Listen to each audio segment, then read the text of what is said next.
సత్యసాయి జిల్లా ధర్మవరం ఉగ్రలింకుల కేసులో నిందితుడికి court remand విధించింది. నూర్ మహమ్మద్ కు 14 రోజుల పాటు రిమాండ్ విధించింది. దీంతో భారీ భద్రత మధ్య నూర్ మహమ్మద్ ను కడప సెంట్రల్ జైలుకు తరలించారు. పాకిస్తాన్లోని ఉగ్రవాద సంస్థలతో చాటింగ్ చేస్తూ పట్టుబడ్డాడు Noor Mohammed. NIA counter intelligence నుంచి కీలక సమాచారం అందడంతో అప్రమత్తమైన ధర్మవరం పోలీసులు గత కొన్ని రోజులుగా నిఘా పెట్టారు.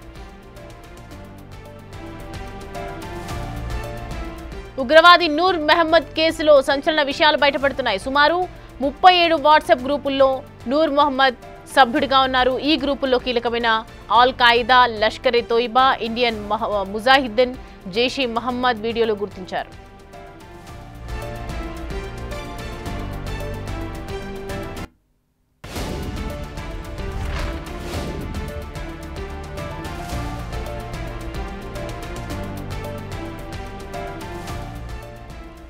రైట్, ఈ అంశానికి సంబంధించి పూర్తి అప్డేట్స్ అందించడానికి మా ప్రతినిధి యోగానంద్ అందుబాటులో ఉన్నారు. మనకి యోగానంద్, నూర్ మహమ్మద్ కి సంబంధించి ఇంకా ఎలాంటి విషయాలు బయటకు వస్తూ ఉన్నాయి? ఏ రకంగా మనము దీన్ని ఎక్స్పెక్ట్ చేయొచ్చు? ఎలాంటి ఆధారాలు?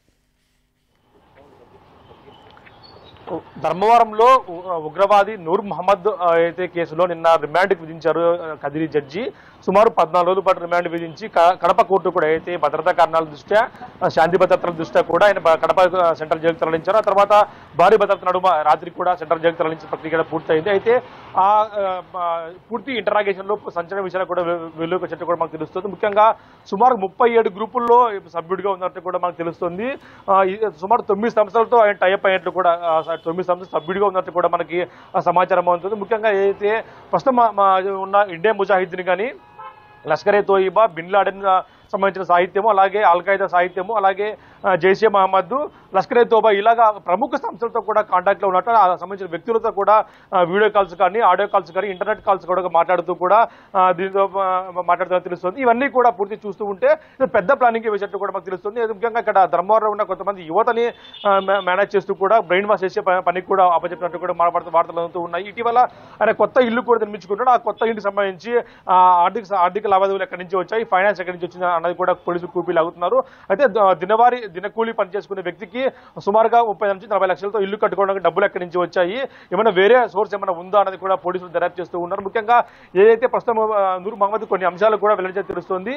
ఆ గ్రూపులన్నీ కూడా చెక్ చేస్తే మాత్రమే పూర్తి విషయాలు వెల్లడించే అవకాశం ఉంది. ముఖ్యంగా ఈ ఫోన్ ఏదైతే ఉందో ఈ ఫోన్ ఫోరెన్సిక్ పద్ధతుల్లో కూడా పరిశీలించాలని భావిస్తున్నారు పోలీసులు. ఎందుకంటే ఇంటర్నెట్ కాల్స్ కొన్ని బయటకు వెళ్ళి ఉంటాయి, కొన్ని డిలీట్ అయి ఉంటాయి, లేదా కొన్ని షేరింగ్ లో కూడా బయటకు వెళ్ళి ఉంటాయి. అవన్నీ కూడా ఏం వెళ్ళాయి, ఎంతమంది అయితే బ్రెయిన్ వాష్ చేశారు అన్నది కూడా ప్రస్తుతం అయితే పూర్తి సంచలనంగా మారని చెప్పొచ్చు. ఈ బ్రెయిన్ వాష్ చేసిన వ్యక్తులు ఎవరు, ఈ యువత ఎంతమందికి ఇక్కడ బ్రెయిన్ వాష్ చేసి ఒక పని అప్పచెప్పారు, ఇంకా లేదంటే వేరే కుట్రకి ఏమైనా తెరలేపారు అన్నది కూడా తెలియాల్సి ఉంది. ముఖ్యంగా చూసుకుంటే ఈ నూర్ మహమ్మద్ కూడా ఇంట్రాగేషన్ లో అయితే నిన్నంతా కూడా ఎక్కడ కూడా నోరు రిప్లై తెలుస్తుంది, నా తల నరుక్కుంటాను కానీ మీకు ఎటువంటి విషయాలు చెప్పను అన్నట్టు కూడా మనకు సమాచారం అందుతుంది. అయితే ఇదే విషయంలో కూడా పోలీసులు పూర్తి స్థాయి దర్యాప్తు కోసము ఇది ఎన్ఐఏ కూడా ఈ కేసును టేకప్ చేసే అవకాశం కనిపిస్తుంది ప్రస్తుతానికి చూస్తూ ఉంటే.